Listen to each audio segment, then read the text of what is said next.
तो नमस्कार मित्रों, आज की इस वीडियो में मैं आपको बताने वाला हूँ आगे की जीवन की अनमोल जो 7 बातें जो श्री कृष्ण ने कही है, जो गरुड़ पुराण में बताई गई हैं, जिसे आप आजमा कर अपनी ज़िंदगी में मात दे सकते हो और अपनी ज़िंदगी में आने वाली कठिनाइयों को मात दे सकते हो, अपनी ज़िंदगी को सफल बना सकते हो। तो आइए जानते हैं, वीडियो को एंड तक जरूर देखना, क्योंकि एक एक बातें महत्वपूर्ण है। अगर आपने कोई भी बात स्किप कर दी तो शायद ही आपको उसका पता चल पाएगा और आप अपने जीवन में शायद ही किसी एक चूक के कारण असफल हो जाएंगे। तो आज की वीडियो को स्टार्ट करते हैं। सबसे पहले हम लोग बात करते हैं गरुड़ पुराण की। इसमें 7 बातें बताई गई हैं। वो ये है, गरुड़ पुराण के बारे में सभी जानते होंगे। गरुड़ पुराण में स्वर्ग, नरक, पाप, पुण्य के अलावा भी बहुत कुछ है। उसमें ज्ञान, विज्ञान, नीति, नियम और धर्म की बात है। गरुड़ पुराण में एक और जहाँ मौत का रहस्य है, तो जो दूसरी ओर जीवन का रहस्य छिपा हुआ है। गरुड़ पुराण से हमें कई तरह की शिक्षाएं मिलती हैं। गरुड़ पुराण में मृत्यु के पहले और बाद की स्थिति के बारे में बताया गया है। ये पुराण भगवान विष्णु की भक्ति और उनके ज्ञान पर आधारित है। प्रत्येक व्यक्ति को यह पुराण पढ़ना चाहिए। गरुड़ पुराण हिंदू धर्म के प्रसिद्ध धार्मिक ग्रंथों में से एक है। 18 पुराणों में से इसे एक माना जाता है। गरुड़ पुराण में हमारे जीवन को लेकर कई गूढ़ बातें बताई गई, जिनके बारे में व्यक्ति को जरूर जानना चाहिए। संयम, सतर्कता। जिंदगी है तो भी मित्र भी है और शत्रु भी। कहते हैं जिसका कोई शत्रु नहीं, वह अपनी ज़िंदगी में कुछ नहीं कर रहा है। ऐसे में उसका कोई मित्र भी नहीं होता। इसका यह मतलब नहीं कि हम जानबूझकर लोगों को शत्रु बनाएं। यदि हम अपने तरीके से जी रहे हैं तो निश्चित ही शत्रु बनना स्वाभाविक है। शत्रु या दुश्मन में से कुछ सामान्य होते हैं और कुछ खतरनाक, अर्थात ऐसा शत्रु जो दिल पर लेला है, जिंदगी को हल्के फुल्के में नहीं लेते हैं। अब ऐसे शत्रुओं से चतुराई से शत्रु बचना होता है, अन्यथा वह कब, कहाँ और कैसे आपको चोट देते इसका कोई भरोसा नहीं। गरुड़ पुराण के नीतिसार में कहा गया है कि शत्रुओं से निपटने के लिए सतर्कता और चातुरता सहारा लेना चाहिए। शत्रु लगातार हमें नुकसान पहुंचाने का प्रयास करते रहते हैं। ऐसे में यदि हम चतुरता का नहीं दिखाएंगे तो नुकसान उठाएंगे। इसलिए जैसा शत्रु है उसके अनुसार नीति का उपयोग करके उसे काबू में रखा जाना चाहिए। कपड़े हो साफ एवं सुगंधित।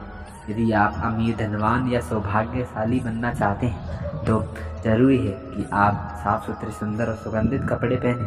गरुड़ पुराण के अनुसार उन लोगों का सौभाग्य नष्ट हो जाता है जो गंदे वस्त्र पहनते हैं। जिस घर में ऐसे लोग होते हैं जो गंदे वस्त्र पहनते हैं, उस घर में कभी भी लक्ष्मी नहीं आती है। इसका कारण उस घर से सौभाग्य भी चला जाता है और दरिद्रता का निवास हो जाता है। देखा गया है कि जो लोग धन और सभी सुख सुविधाओं से संपन्न हैं, लेकिन फिर भी वह लोग गंदे कपड़े पहनते हैं, उनका धन धीरे धीरे नष्ट हो जाता है। इसलिए हमें साफ एवं सुगंधित कपड़े पहनने चाहिए, इससे हमारे ऊपर महालक्ष्मी की कृपा बनी रहे। ज्ञान का संरक्षण अभ्यास से। कितना ही कठिन से कठिन सवाल हो, ज्ञान हो, विद्या हो या याद रखने की कोई बात हो, वह अभ्यास से ही अवरक्षित रखी जा सकती है। अभ्यास करते रहने से व्यक्ति उक्त ज्ञान से परमागत तो होता ही है, साथ ही वह इसे कभी नहीं भूलता है। करत करत अभ्यास के जन्मत होत सुजान, रसरी आवत जात सिल पर कृत निशान। अर्थात जब रस्सी को बार बार पत्थर पर रगड़ने से पत्थर पर निशान पड़ जा सकता है, तो निरंतर अभ्यास से मूल के व्यक्ति भी बुद्धिमान बन सकता है। अभ्यास के बगैर विद्या नष्ट हो जाती है। यदि ज्ञान या विद्या का समय समय पर अभ्यास नहीं करेंगे तो वह भूल जाएंगे। गरुड़ पुराण के अनुसार माना जाता है कि जो भी हम पढ़ें उसका हमें हमेशा एक बार अभ्यास करना चाहिए, जिससे कि वह ज्ञान हमारे मस्तिष्क में अच्छे से जम जाए। निरोगी काया। संतुलित भोजन करने से ही निरोगी काया प्राप्त होती है। भोजन से ही व्यक्ति सेहत प्राप्त करता है और भोजन से ही वह रोगी हो जाता है। भोजन ही हमारे शरीर का मुख्य स्रोत है। हमें हमेशा आधी से ज़्यादा बीमारी इसी वजह से होती है कि हम संतुलित खान पान लेते हैं, जिसके कारण हमारा पाचन तंत्र ठीक से काम नहीं करता। इसलिए हमें सदैव सुपाच्य भोजन की सेवन करना चाहिए। ऐसे भोजन से पाचन तंत्र ठीक से काम करता है और भोजन से पूर्ण ऊर्जा शरीर को प्राप्त होती है। पाचन तंत्र स्वस्थ रहता है और इस वजह से हम लोगों से बचे रहते हैं। एकादशी व्रत को ग्रंथों और पुराणों में श्रेष्ठ बताया गया है। गरुड़ में तो इसका महिमा का खूब बखान किया गया है। जो व्यक्ति एकादशी का व्रत कर रखता है वह सभी कष्टों से बचा रहता है, उसे उस व्रत का निश्चित ही लाभ मिलता है। एकादशी व्रत रखने के कुछ नियम होते हैं। इस व्रत को नियम अनुसार ही रखना चाहिए। इस दिन सिर्फ फलाहार ही लेना चाहिए, किसी भी प्रकार का व्यसन नहीं करना चाहिए, तभी ये व्रत फल देते हैं। ज्योतिषियों अनुसार इसे रखने से चंद्र का कैसा भी बुरा असर हो वह खत्म हो जाता है। तुलसी का महत्व समझें। हालांकि तुलसी का महत्व गरुड़ पुराण के अलावा अन्य कई पुराणों में भी बताया गया है। तुलसी को घर में रखने से सभी तरह के रोगों से मुक्ति मिलती है। इसका प्रतिदिन सेवन करने से किसी भी प्रकार से व्यक्ति को कोई रोग हो ही नहीं सकता। तुलसी को अपने घर में स्थान देने तथा जल देने से अवरुद्ध रास्ते खुल जाते हैं। इन्हें भगवान के प्रसाद में सेवन करने से सारे शारीरिक और मानसिक विकार दूर होते हैं। विष्णु जी की पूजा के पश्चात इसकी पूजा करने से बहुत फल मिलता है। मंदिर और धर्म का सम्मान करें।